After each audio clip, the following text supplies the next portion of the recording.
Welcome nga pala sa IMG. First ko muna i-discuss is about prospecting. Kasi maging walang kwenta lang yung presentation mo pag hindi mo maayos yung introduction mo sa prospect mo. Ganito lang kasi mangyayari. Pag mag-contact ka sa prospect mo, sabihan mo na part-time job lang to or ano ba dyan, para makuha lang yung interest niya at mapa-appointment mo, useless pa rin yan if ever hindi niya alam kung ano talagang pinagsasabi mo sa kanya. So, mangyayari ngayon is maririnig lang siya sa discussion mo or about presentation mo, pero hindi siya totally committed kung ano talaga yung binabalak mong i-discuss kanya o pahiwatig sa kanya. May dalawang paraan upang malaman mo kung paano maging committed yung prospect mo. First is titirahin mo siya through emotion. Ano ba yung titirahin mo through emotion? Ganito lang kasi yan. Dito sa IMG, mas simple yung presentation natin at yung approach natin if ever titira tayo sa emotional or sa reality. Kasi kadalasan ng Pilipino ngayon is walang savings, di ba? So, pwede mo naman isabi mo sa prospect mo na, actually, bro, ginagawa namin dito sa IMG is, first and foremost, alam na natin na meron talaga tayong income kasi nagtatrabaho ka, di ba? So, ano yung mangyayari if ever may income ka? Now, dito sa IMG is, ginagawa natin is, pinaplano natin kung anong gagawin sa pera mo. First is papalaguin mo ba? Second, or igagasta mo ba? Dalawang option lang yung buhay. If ever igagasta mo yung pera mo na galing sa sweldo mo, ang mangyayari niyan, wala kang savings. If wala kang savings, wala kang pang-retirement. If wala kang pang-retirement, magiging kawawa ka. Now, reality says that if ever wala ka talagang savings, at darating yung araw na magre-retire ka na, of course, ano ba mangyayari? First, is pwede kang pumunta sa mga anak mo. Hihingi ka ng tulong sa kanila. Second, pwede ka rin gawing Second is magtatalunan ka ng anak mo kung sino man yung anak na pwedeng tumanggap sa iyo kapag matanda ka na, kasi dyan yun lumalabas yung mga sakit, di ba? If ever may sakit ka na at ma-hospital ka at wala kang healthcare, magiging burden ka sa mga anak mo. At pinakamalalang kaso niyan, if ever pupunta ka dun sa home for the aged. Yun lang naman yung simple yung buhay. Simple lang naman talaga yung focus dito sa IMG. We guide you how to save your money, how to manage your money, and how to grow your money. So, depende lang sa iyo, bro, kung anong gagawin sa pera, o anong gagawin pera mo. So, ganito yun. Too much for things to discuss. Gagawin ko na lang ganito. Halimbawa na lang, may ina-approach ko na friend. Matagal ko na friend, let's just say classmate ko siya nung high school pa ako, at ngayon nabalitaan ko na nagtatrabaho siya sa isang magandang kumpanya o malaking kumpanya at malaki yung sweldo niya, at higit sa lahat is close kami, or tinatawag natin sa marketing or sa prospecting is a warm market. Ano ba yung warm market? Yung warm market is yung mga taong kilala mo, friends mo, relatives mo, basta close mo na tao. At yung cold market naman is yung mga taong hindi mo kilala. Ano ba yung problema kapag nasa warm market ka? Yung problema ng warm market is alam nila kung sino ka talaga. At yung kagandahan naman ng cold market is hindi nila alam kung sino ka. So it's just a win-win situation kung sino yung tao na magtitiwala sa'yo. So, bottom line, goal talaga natin dito sa IMG is kukunin natin yung tiwala ng prospect. So, going back to the discussion, may halimbawa ako na friend. Name niya is John. Okay. Nabalitaan ko na trabaho siya sa malaking kumpanya at friend kami sa Facebook. Nag-chat ako kay John. Sinabi ko, "Hello John, good day, kamusta ka na ba? Kamusta ka na ba?" Sabi ni John, "Okay lang, nagtatrabaho pa rin." Sabihin ko sa kanya, "Nabalitaan ko daw, malaki yung sahod mo sa trabaho mo ngayon. Kamusta naman yung sahod mo?" Sabihin ni John is, "Okay lang naman, malaki yung sahod ko. Lumalakwat siya kami ng mga friends ko tuwing gabi, at nag-hangout kami, and any other stuff na sabihin ni John. Basta talaga spending niya lahat. So, maging mangyayari niyan is, sabihin niya, "Kamusta ka na pala? Ano ba ginagawa mo ngayon?" Sabihin ko sa kanya, simple lang yung ginagawa ko ngayon dyan is, connected ako sa International Marketing Group or IMG. Isa akong financial broker." Sabihin niya talaga, isa akong financial broker? Oo, kasi interested kasi ako about finance. So, yun nangyari, nalaman ko yung mga paraan kung paano palaguin ang pera natin at i-manage din yan. Kasi hindi mo naman alam kailan ka magre-retire. Hindi mo naman alam also kailan ka mawala ng income kasi temporary nga eh. So, siguro, malaki ng income mo. So, sumobra na siguro yan kaysa need mo. Sabihin ni Jan, "Malaki nga sahod ko pero kulang pa naman." Sabihin ko sa kanya, "Talaga, bakit kulang?" Sabihin niya, "Kasi marami akong ginagasto. Meron akong utang, meron akong ganyan. Sabihin ko agad, "Baka gusto mong mag part-time dyan. Baka di natin alam, mag-i-income ka dito sa IMG. Gusto mo bang malaman ng information ano tong IMG na to?" Sabihin ni John, Sige. Ano ba yung IMG? Ano ba yan? Networking ba yan? O ano ba yan?" Sabihin ko, "Hindi kami networking dyan. Kita mo naman, IMG, International Marketing Group, hindi naman kami networking na kagaya ng iba na ibibinta ng mga kung ano-ano dyan.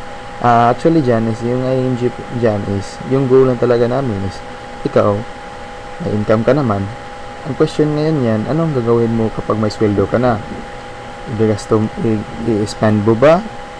Or i-save mo?" So, mangyayari ngayon dyan is, ginagawa namin dito sa IMG is, tinuturuan namin yung mga tao kung paano palaguin yung pera nila. From little amount of money galing sa income nila sa trabaho, meron kaming mga pamaraan kung paano yung palaguin. At yung kagandahan nga dyan is, meron kaming part-time career dito na magiging financial broker ka at mag-i-income ka ng extra income at mag-earn ka ng extra income pala. So, interesado ka ba malaman yung ibang details dyan? Sabihin ni Jan, "Maganda yan pare, kasi hinahanap rin ako ng savings ko kasi dati yung income ko nga, wala nga akong savings eh." So, paano ba yan? Ano ba gagawin natin? Sabihin ko, actually Jan, meron kasi ako nakaschedule na meeting ngayon. So, medyo busy kasi ako ngayon. Alam mo naman kung anong ginagawa ko, di ba? So, marami kong tao na meeting talaga araw-araw upang i-share ko sa kanila yung important nito sa ING. Actually dyan, itong ING, 16 years na kami sa industry. At kagandahan nga, marami kaming tao na tutulungan para sa finances nila upang mapalagon ng pera. Pero dyan, actually dyan, busy kasi ako ngayon. So, meron ka bang vacant time dyan kung kailan ka bakante? Kasi baka pwede natin ito pag-usapan. Around 15 minutes lang. Share ko sa iyo. Wala ka namang babayarin. Sabihin ni John, busy rin ako pare eh. So, sabihin ko, bakit ka naman busy, di ba? Yung tao is 8 hours lang naman magtatrabaho. So, imposible naman yung busy ka talaga araw-araw. At imposible naman na wala kang rest day. Sabihin ni John, rest day ko ngayong Wednesday pare. So, okay lang ba sa'yo sa Wednesday? Sabihin ko ni John, actually John, meron din ako nakaschedule na meeting sa Wednesday. So, magiging busy ako niyan. Pero, kung gusto mo, sa Wednesday, meron akong panahon around 1 p.m. in the afternoon. Pwede tayong magkikita. Mga 15 minutes lang discuss ko sa ito.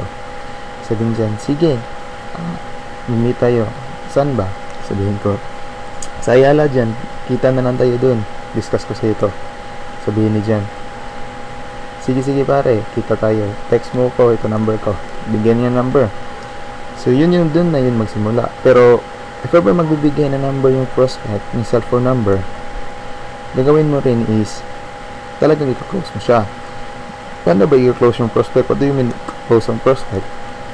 Bali, since friends naging kayo at meron na kayong conversation, palaguin mo na lang. Sasabihan mo, gagamitin mo yung tinatawag na form approach. Ano ba yung form?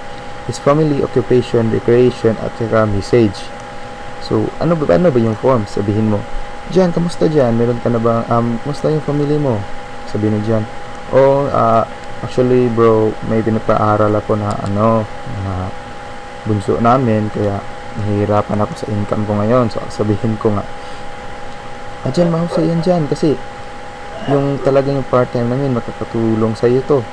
At ang kagandahan nito dyan, if ever mag-income ka dito, ma-earn ka at least around 5,000 a month or 10,000 a month lang dyan. Malaking tulong mo yan sa family mo. Sabihin ni Jan, oo nga pare, gusto ko yung malaman. Sige, kita na lang tayo sa Ayala ngayong Wednesday.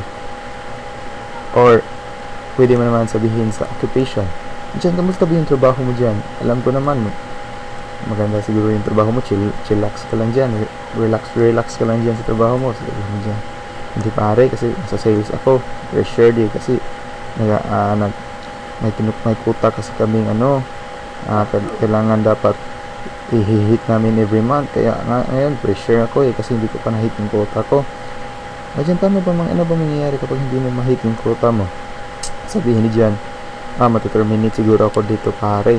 Sabihin ko, sayang naman dyan. Ang kagandahan dito sa ING dyan is wala kaming pressure dito kasi freelance ka lang dito, so pwede mo maging part-time to habang nagtatrabaho ka dyan at mag-i-income ka dito. What if malaki pa yung i-income mo dito kasi dyan sa trabaho mo? Sabihin mo dyan, talaga maganda yan, kita na lang tayo. Sige, pwede mo rin gawing recreation dyan. Ano ba yung pinagbibisihan mo ngayon? Dinig ko daw ni Mario, yung friend mo, busy ka raw sa biking. Baka hilig kasi ako rin sa bike. Baka pwede tayo mag-hangout, mag-biking tayo, mag-cycling tayo, kahit saan. Sabihin niya, sige, schedule na tayo Saturday. So yung nangyayari, magkikita kayo ni Jan kasi yun nga, mag-hangout kayo, dun muna yun babatiin yung information ng ING. So maraming techniques sa approach. Pero yung pinakamaganda na approach dito namin sa ING, since may program kami na ginagawa ngayon, yung tinatawag namin na fast start, yun yung program na yung approach is naging sistema na. Meron kasi kaming tinatawag dito na survey. Ano ba yung survey? Yung survey form ng ING is yun yung sistema namin na ginagawa na survey form na ibibigay mo sa prospect upang hindi magiging distraction yung nangyayari sa approach mo. Sabihin mo na sa prospect mo na kasi dun sa survey may approach rin yun. 4 steps lang. First, sabihin mo sa prospects mo na, hello Jan, pwede mo ba akong tulungan? Ano ba yan? Nag-training kasi ako dito sa ING at tapos nagkakanda kami ng free survey. Total dyan, wala ka namang babayaran, hindi ka naman namin bibintahan. Gusto ko lang malaman kung anong comment mo regarding sa mga questions dito sa survey. Don't worry, free lang naman to. Pwede ka ba maging respondent ko? Sabi niya dyan, oh sure, sige, performa siya. Mag-fill up siya ng survey, tapos mag-fill up siya ng survey at ma-realize na talaga dahil sa mga questions sa survey na talaga yung ING. So it means to say, nagiging open na yung prospect mo. Sabihin mo dyan, Jan, baka interesado ka malaman yung results nito. I'm sure maganda results nito sa survey mo. Pwede ba tayo magkita this coming Wednesday? Lalagay ko na dito sa survey. So yung survey talaga yung pinakamaganda na approach. Pero if ever wala, pwede mo rin namin gamitin yung alternative ways, yung mga traditional ways na approach. And keep in mind na kapag mag-approach ka ng prospect, tanggalin mo sa utak mo nag-hunt ka ng prospect. Feel like friend mo talaga siya, do some casual talking, yung ganyan. Hanapin mo lang yung saan siya magiging magiging vulnerable. Yun yung term. So, yun lang talaga yung approach natin dito sa ING. At sa next video, di-discuss ko sa iyo kung paano talaga yung presentation dito sa ING. Pasensya na kayo sa Tagalog ko kasi Bisaya ako. So, medyo may problema. Thank you.